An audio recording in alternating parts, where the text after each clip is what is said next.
Hello students and welcome to today's biology class. So in the previous class we had already seen what are the criterias based on which the animal kingdom classification has been done. तो हमने animal kingdom का जो classification का basis है, कौन कौन से criteria होते हैं, कौन कौन से प्रॉपर्टी होते हैं जिसके बेसिस पे हमने ये टोटल डिवीजन किया है, उसके बारे में लास्ट क्लास में हमने डिस्कस किया था. Now today we will move on to the animal kingdom classification directly. So today we'll discuss about all the different kinds of phylums which are present in animal kingdom and all these phylums, what properties they possess. We'll discuss all of them one by one and we'll start with the first one, which is Porifera. Okay students, so let's start today's class. This is animal kingdom classification.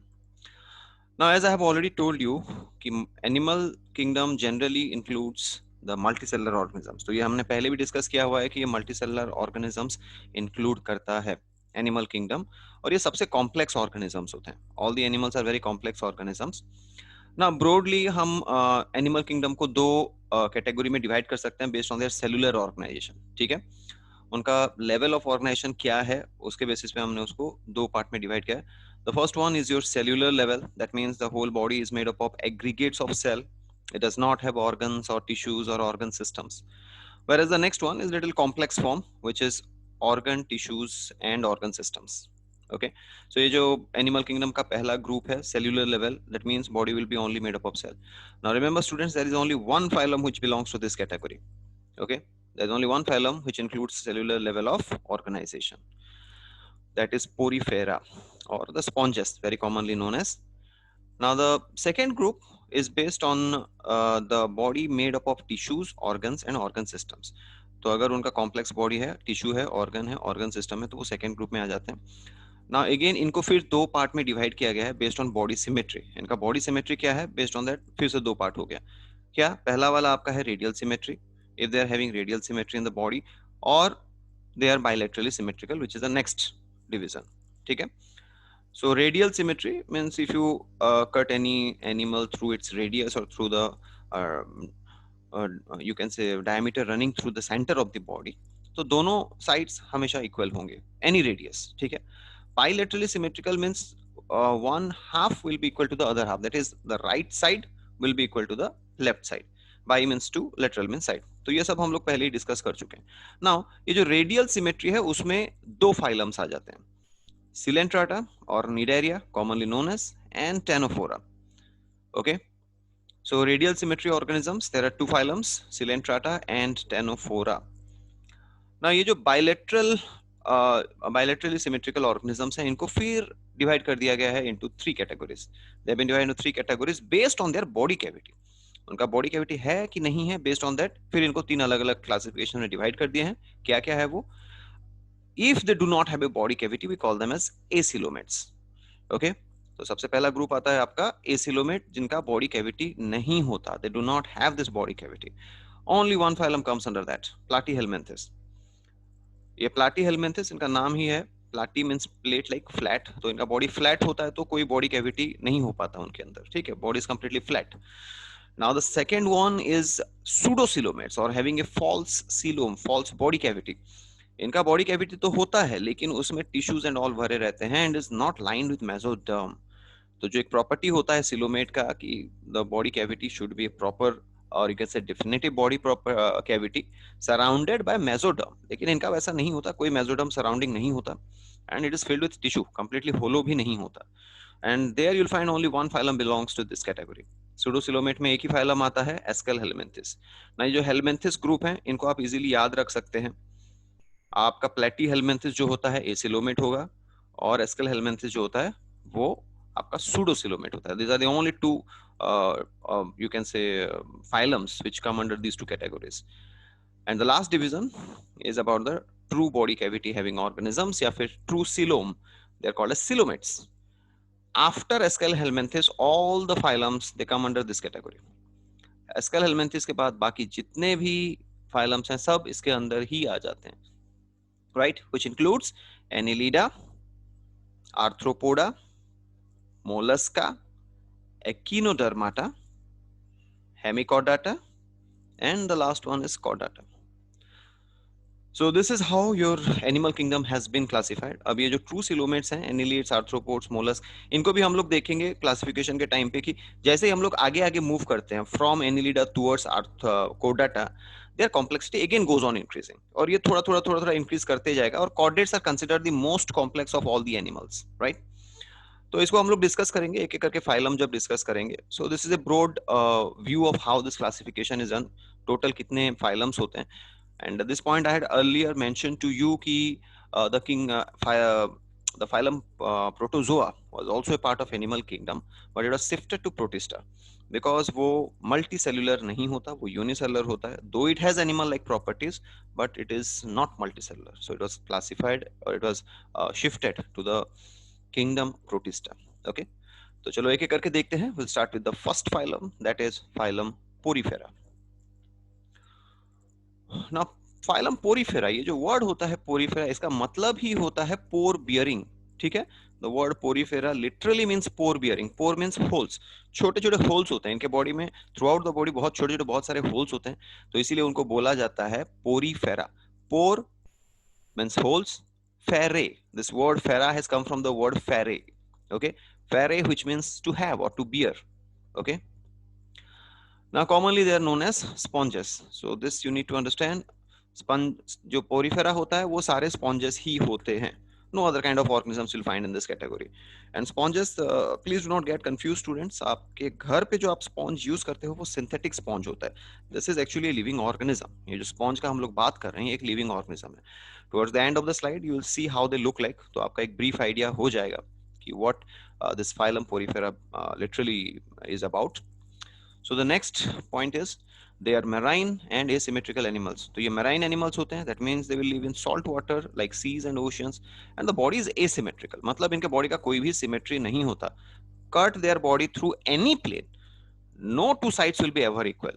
आप उनके body को किसी भी plane से काटो, कभी भी दो साइड कभी इक्वल होगा ही नहीं. तो इसलिए उसको हम लोग बोलते हैं asymmetrical.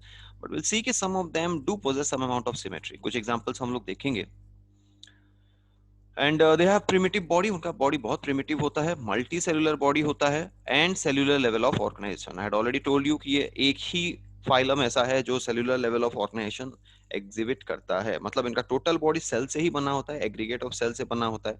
कोई टिश्यू नहीं होता, कोई ऑर्गन्स नहीं होता, या फिर कोई भी कॉम्प्लेक्स ऑर्गन सिस्टम्स भी नहीं होते हैं ना. इनका बॉडी का जो एक सेंट्रल कैविटी होता है उसको स्पॉन्जोसियोल बोलते हैं ना. This is not completely a body cavity. इसको हम लोग बॉडी कैविटी नहीं बोल सकते क्योंकि ये आपके मेसोडर्म और एक्टोडर्म और एंडोडर्म के बीच में नहीं आता. It is present with in the endoderm.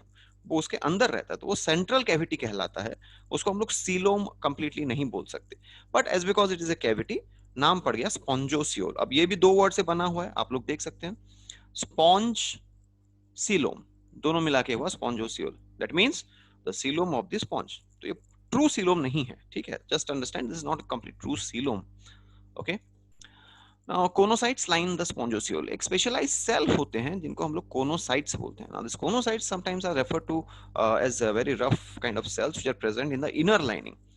इनका जो स्पॉन्जोसियल होता है, स्पॉन्जोसियल का जो इनर सरफेस होता है उसमें इस टाइप के सेल्स आपको मिल जाएंगे, कोनोसाइटिक सेल्स. ठीक है. Now this is a very important property because choanocytic cells are only present in the phylum Porifera. तो ये वाला पॉइंट आप लोग नोट कर लो. सिर्फ ये पोरीफेरा में ही दिखाई देते हैं कोनोसाइटिक sales. This is how what the body structure of the porifera looks like. आप लोग देख सकते हैं इसका total body structure. Let us first discuss all the points, then उसके बाद इसके structure में आएंगे. Now the body wall possess incurrent pores called as ostia and excurrent pores called as osculum. They also possess a canal system. अब incurrent pores मतलब जहां से पानी अंदर एंटर करता है. In means inside, current means flow of water. तो इनका जो बॉडी होता है ये तो स्टिक करके रह जाता है. It will stick to a surface and it will remain there. It is not generally motile. ये मूवमेंट ज्यादातर नहीं कर सकते हैं. और इनके बॉडी में छोटे छोटे होल्स होते हैं थ्रू आउट द बॉडी, उसीलिए तो नाम पड़ा पोरीफेरा.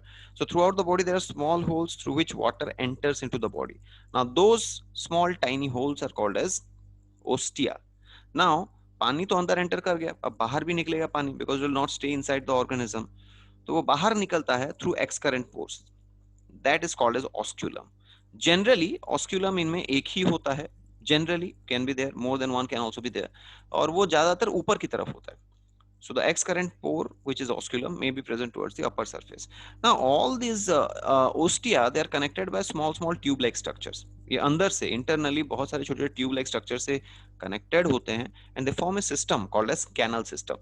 तो ये canal system है जिसके थ्रू से उनका water pass करता है through the body. Okay. Now you can see here in this specific diagram, ये picture में आप देख सकते हैं. Now this is a sponge और उसका एक segment काट दिया गया है so that you can see the internal structure, the anatomy of it. Now as I told you कि इनका बहुत सारा छोटा छोटा cavity होता है throughout the body. ये जो छोटे cavity होते हैं here, ये जो openings हैं, इनको बोला जाता है ostia, the pores. ठीक है? So these are ostia. पानी अंदर एंटर करता है through this ostia, as you can see in this diagram, ये पिक्चर से. और ये बीच वाला जो सेंटर है इसको हम लोग स्पॉन्जोसियोल बोलते हैं, which is the cavity refer to here, central cavity which is spongocoel. Okay, so देखो मैं पहले ही बताया हूं कि ये कंप्लीटली एक ट्रू बॉडी कैविटी नहीं है, क्योंकि अगर बॉडी कैविटी होता तो ये जो एंडोडर्मिक लेयर है और एक्टोडर्मिक लेयर इसके बीच में होना चाहिए था. ये it should be somewhere here, but it is present here. Okay, so that is the reason we are not calling it as a true coelom. Now ये जो water enter करता है through the ostia, finally it gets out in this direction through the larger opening called as osculum. Osculum आपका excurrent pore होता है, ostia आपका incurrent pore होता है. Okay. Besides that, अगर आप inner lining देखेंगे तो यहाँ पे देखिए कुछ cells हैं having cilia-like structures. Now these are the conocytes. मैंने जो आपको बताया था, specialized cells present in the inner lining. ये बाहर की तरफ नहीं है, ये सिर्फ अंदर की तरफ है. उनको बोला जाता है choanocytes. Okay, and here you can find एक और पॉइंट भी है, इसको हम लोग बाद में डिस्कस करेंगे. They have spicules. उनका जो बॉडी वॉल होता है उसमें बहुत सारे कांटे जैसे, छोटे छोटे कांटे जैसे स्ट्रक्चर्स होते हैं जिनको स्पाइक्यूल्स बोला गया. ठीक है, so that is the reason कि sponges will not be very soft, they will be little rough. ठीक है, because of this kind of spicules present in them. Let's move on to the next properties. They also have, यहाँ पे एक point हमारा skip हो गया था. They also have outer layer made up of spicules and spongin fibers, which I just mentioned to you people. कि इनका एक outer layer होता है जो spicule से बना होता है, और spongin fibers. These are actually proteinaceous fibers which surround the outer surface. तो इनको हम लोग spongin fibers बोलते हैं. ठीक है?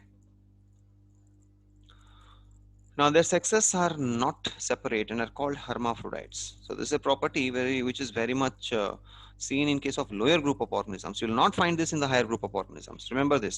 ये आपका lower group of organisms में दिखाई देता है, sexes separate नहीं होंगे.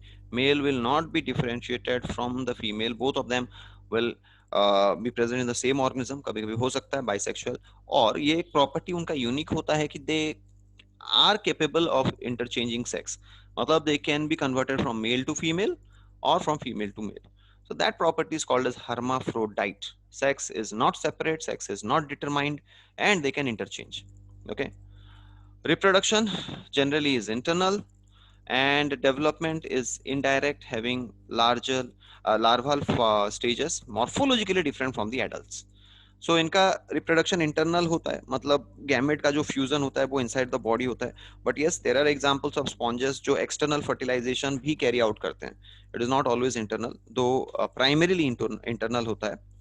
एंड डेवलपमेंट इनडायरेक्ट होता है. दैट मीन्स उनका कोई ना कोई लार्वल स्टेज होगा, दे will be having a larval stage, and this larva will be different from the adults. तो इनका जो बॉडी स्ट्रक्चर होता है लार्वा का, वो एडल्ट से डिफरेंट होता है.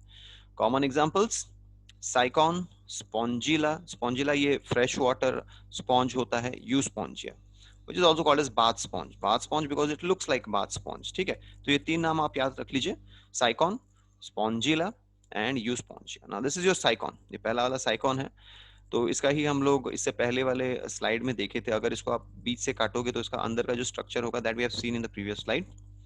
Now this is spongilla. ये फ्रेश वाटर होता है, आपको rivers and free flowing water areas में मिल जाएगा जहाँ पे फ्रेश वाटर होता है. And it is completely bright green in colour, sometimes looks very beautiful. And this one is your euspongia और बाथ स्पॉन्ज. अब इसको क्यों बाथ स्पॉन्ज बोला जाता है आप लोग देख के ही जान सकते हो कि it looks like the bath sponge that we use in our during our bathing और during our shower taking process. तो ये वैसे ही रहता है, बहुत यू कैन सी कि वाइब्रेंट येलो रहता है, वाइब्रेंट व्हाइट रहता है sometimes. And this is the organism which is called as Euspongia or the bath sponge. So students, this is about the first phylum of animal kingdom, which is porifera. In the next class, we'll move on to the next phylum, that is Coelenterata. Thank you. Thank you, everyone.